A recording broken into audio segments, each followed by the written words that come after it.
반갑습니다. 시온의 영광이 완전히 회복될 것입니다. 하나님께서 말씀하셨으니 그리 될 것입니다. 그러면 하나님은 말씀만 하시고 가만히 계실까요? 하나님께서는 열심을 내실 것입니다. 그러면 하나님의 백성은 그대로 손 놓고 가만히 기다리면 될까요? 오늘 본문 1절에 1인칭 단수 나는 누구이겠습니까? 1인칭 나를 하나님으로 생각할 수도 있습니다. 어떤 사람들은 선지자로 보는 이들도 있습니다. 시온의 공의가 빛처럼 드러나고 예루살렘의 구원이 횃불처럼 나타날 때까지 내가 잠잠하지 않겠다.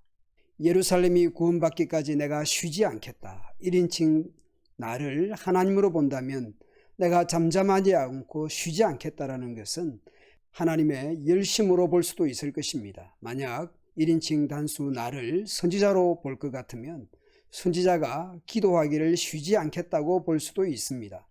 만약 선지자로 본다면 왕정시대를 열었던 사무엘을 떠올려 봅니다.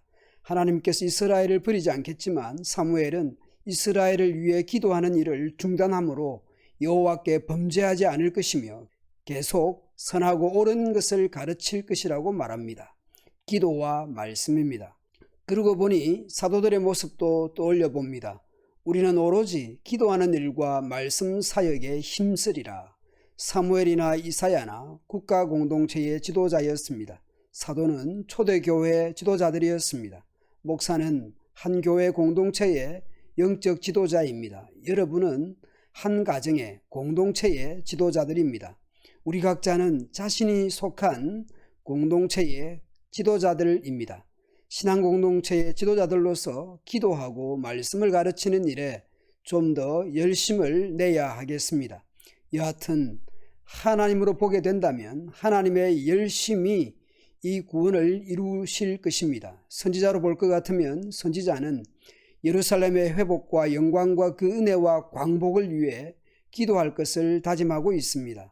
이것을 말씀하는 것은 이사야뿐만 아니라 이스라엘이 함께 기도해야 할 중요한 기도 제목이 될 수 있습니다.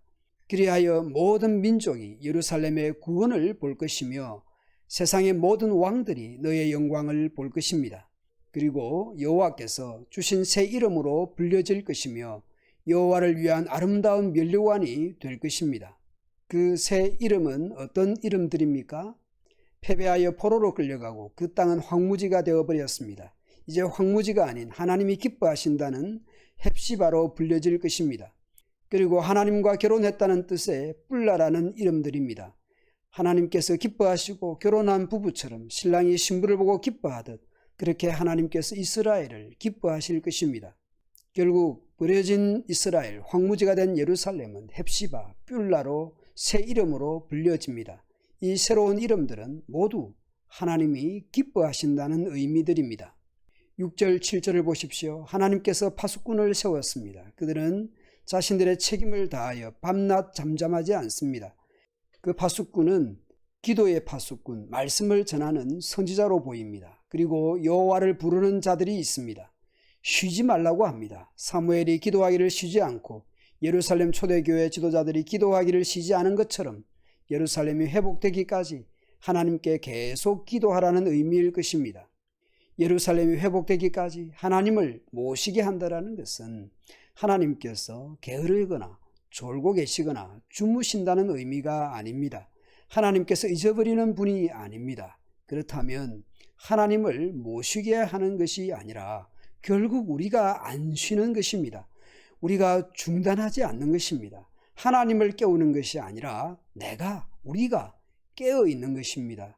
하나님의 은혜와 주권을 믿는다고 감나무 아래 누워서 입 벌리고 감히 자유낙하하기를 기다리는 것이 아닙니다. 하나님의 주권과 은혜를 믿기에 더욱 하나님께 기도할 수 있습니다. 쉬지 않고 기도할 수 있습니다.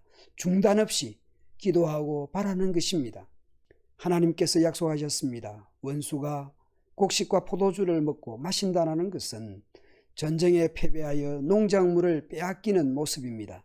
대개 고대든 근대든 현대든 적의 침략은 빼앗을 것이 있는 추수 이후에 침략해 오는 것이죠. 그런 일이 없도록 하겠다라는 것입니다. 하나님께서 국방과 안보의 책임을 지시겠다라는 것이죠. 예루살렘 사람들아, 성 밖으로 나가서 돌아오는 네 백성을 위해 길을 예비하라. 대로를 닦고 돌을 제거하라. 초등학교 시절 학교에 장학사가 온다고 하면 교문 밖에 도로변, 플라타너스 나무길과 화단까지 얼마나 열심히 청소했었는지, 운동장에 돌멩이 하나 없도록 했었는지 손님 맞을 준비를 했던 것이죠. 도로나 길을 준비한다는 것은 영적으로, 율법적으로, 윤리적으로 자신을 깨끗하게 하는 것이라고 생각합니다.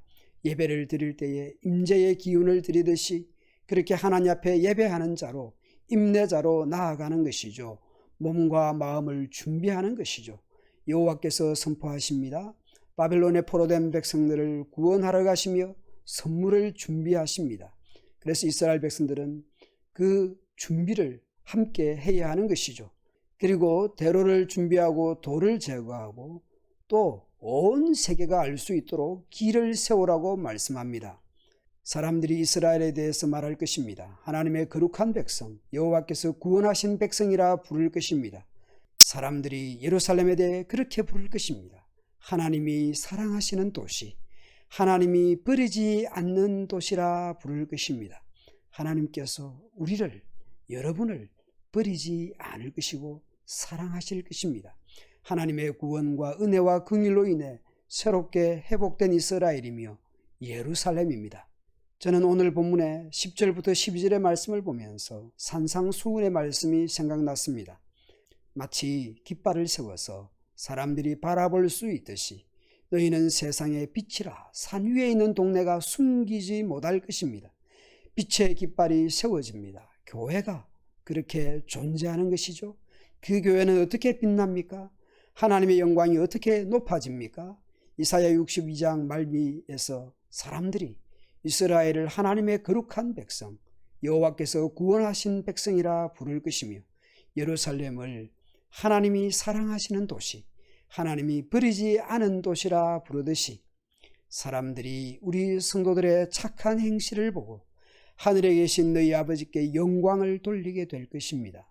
하나님의 열심과 은혜로 이스라엘의 출바벨론 구원을 이루게 하실 것입니다.